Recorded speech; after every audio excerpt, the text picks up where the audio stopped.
Oui, je sais. Vous vous demandez ce qui m'a pris ce jour-là quand j'ai décidé de me coller un chien sur la tête. Je vous rassure, j'ai pas pété les plombs. En fait, ce personnage s'appelle Richard and Daniel, comme vous avez pu le voir dans le titre de la vidéo. Et je l'ai créé, enfin je l'ai plutôt imité, pour une occasion très spéciale qui a eu lieu il y a pas très longtemps. En fait, j'ai été comment dire, je suis passée sur une grande chaîne YouTube il y a quelques semaines. Et dans cette émission, en fait, les deux présentateurs devaient deviner en quoi et en qui je me transformais. Donc ça pouvait être des personnages de dessins animés ou même par exemple mon maquillage sur les œufs au plat ou quand je me faisais semblant d'être mangée par un requin.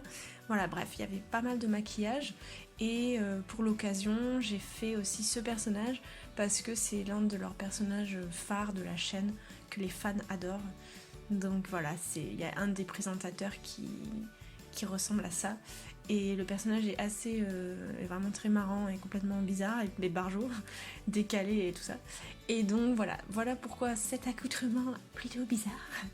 Je me suis éclatée à le faire et je vous invite à aller regarder la chaîne Good Mythical Morning si vous parlez anglais. Et sans plus attendre, je vous laisse regarder le tuto. Donc là, je viens de mettre de la crème pour m'hydrater et je suis en train de me camoufler les sourcils. Comme d'habitude, j'utilise un stick de colle et après, avec une éponge, je mets de la poudre compacte. Ensuite, là, je mets du fond de teint. J'avais acheté un fond de teint pour l'occasion super clair parce que Rhett, le gars qui se transforme en Richard et Daniel, il a la peau vraiment quand même beaucoup plus claire que moi et un peu rosée, donc j'avais aussi, je crois, rajouté un petit peu de rose dans le fond de teint.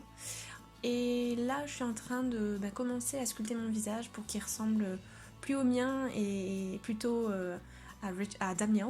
Oui, Richard, c'est le chien en fait. Et donc pour sculpter, j'utilise du concealer, du correcteur crème. Et là, je suis en train d'utiliser une ombre de contouring la plus foncée que j'ai pour un petit peu modifier la forme de mon menton et de mon visage. Ensuite, avec un crayon pour cheveux, enfin pour blond, pour cheveux blonds, j'ai tracé le dessin, enfin j'ai tracé la forme de mes sourcils. Et ensuite, au pinceau, je repasse par-dessus pour ajouter de faux poils. J'ai utilisé, c'était vachement difficile, j'avais du mal, mais enfin, ça m'a pris beaucoup de temps en fait, on va dire. Pas spécialement difficile, mais assez long de dessiner les poils un par un. J'ai utilisé 3 couleurs pour que ça soit un peu plus réaliste. Ensuite, on passe au nez, donc là, il faut que je le transforme. Le sien, il est pas du tout comme le mien. Il est un petit peu, je sais pas s'il s'est cassé le nez, mais en tout cas, il a une sorte de bosse sur le côté. Voilà. Je sais pas trop quoi vous dire de plus. Là, je change la position de mes narines, aussi la forme, la largeur, l'écartement. Et en fait, pour faire tout ça, comme à chaque fois que je fais un maquillage transformation en célébrité ou en une autre personne, j'utilise essentiellement des poudres à contouring et des crèmes correctrices en, en crème. Je viens de le dire, des crèmes correctrices en crème. Mais oui, Sarah, tout à fait. Bref, donc là, voilà, je continue à modifier, à donner de la forme. Là, vous voyez, avec la poudre marron, j'essaie de commencer à créer cette bosse sur mon nez. C'était un peu dur, donc j'ai laissé tomber et je suis passée aux joues pour les modifier. Je reviens au nez parce que je me dis, bon, faut quand même que je le finisse. Donc là, je suis en train d'éclaircir pour faire ressortir la bosse que j'ai créée. J'éclaircis aussi la pointe du nez.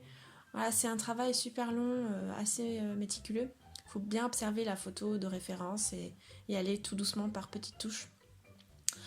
Voilà, bon ben là, pareil, hein, je fais la même chose, je reviens sur les narines. Il y a une espèce de creux, un espèce de creux pardon, entre les sourcils, donc je l'ai ajouté avec de la poudre.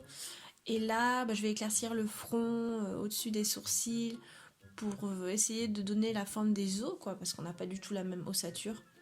C'est ce que je fais là, par exemple, avec de la poudre marron un peu foncée sur les côtés. J'essaie de rajouter des creux, des bosses et des endroits plus pointus avec de la lumière. Là, je sais pas trop, je fais un peu tout et n'importe quoi. Là, les joues, les yeux, le menton. Bon, là, je crois que je suis sur les yeux. Ah non, pas du tout, je suis sur les joues. Donc, je suis en train de creuser ses joues avec du marron, toujours en poudre. Voilà, il a des fossettes, il a des creux autour du nez.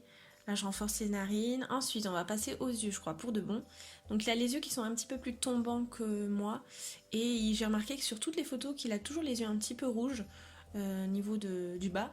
Donc, j'ai utilisé du rouge à lèvres, en fait, mat, crème, que j'ai mis sous la paupière pour donner cet effet un peu rosé. Et pour avoir un œil plus grand et ouvert vers le bas, j'ai mis du blanc à l'intérieur. Voilà, là je crée des petites rides un tout petit peu. Il est pas très ridé, mais il a un peu des rides d'expression quand même. Voilà, là j'ai modifié le nez, ça me plaisait pas, donc j'ai changé les narines. Et là, ça va mieux, ça commence plus à lui ressembler en fait. Le nez, c'est hyper important, c'est ce qui fait qu'on a la tête qu'on a. Et quand on change le nez, on change complètement de tête. Et quand je fais des transformations, tant que j'ai pas réussi à faire le nez, ça va pas du tout quoi. Donc là, ça commence à aller mieux pour le nez, grâce aux narines que j'ai écartées et à l'espèce de bosse qu'il a quoi, que j'ai accentué. Voilà, là je reviens sur les narines, je renforce pour que ça ait l'air un peu plus d'être les miennes en fait. Là je sais pas ce que je fais. Là j'estompe un peu tout pour que ça soit un peu moins voyant. Et là je refais du highlight. Allez, c'est parti pour les lentilles, ce que je préfère. Ensuite, on va modifier la bouche. Il a une bouche plus fine que la mienne, légèrement plus large, mais plus fine. Je lui rajoute les grains de beauté, les taches de soleil qu'il a. Et alors là, j'ai commencé à coller la barbe. Je peux même pas vous dire à quel point c'était horrible.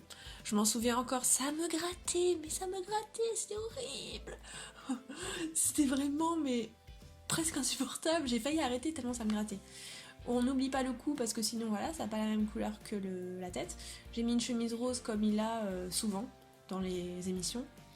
Voilà, je me suis tiré les cheveux en arrière, bien plaqué et attaché pour pouvoir... Ouais, ça me gratte. Pour pouvoir bien mettre la perruque. Là je reviens, je fais des petites retouches. Bon, voilà. J'ai modifié la bouche parce qu'il a la bouche différente de la mienne, donc j'ai rajouté de l'ombre. Bref, on s'en fout, c'est fini.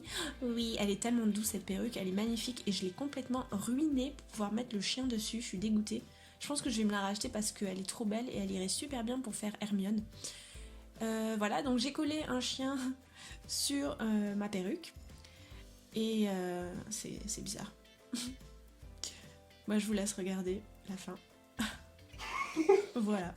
Je vous laisse regarder un petit peu les parties où je parle, même si c'est en anglais, mais parce que c'est comme ça que le personnage parle.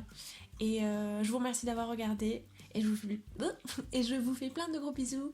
Et on se dit à la semaine prochaine pour un nouveau make-up. Bisous, prenez soin de vous.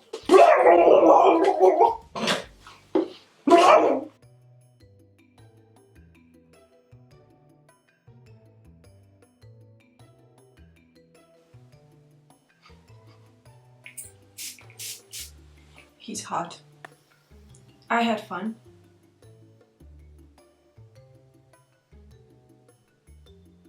Okay, bye.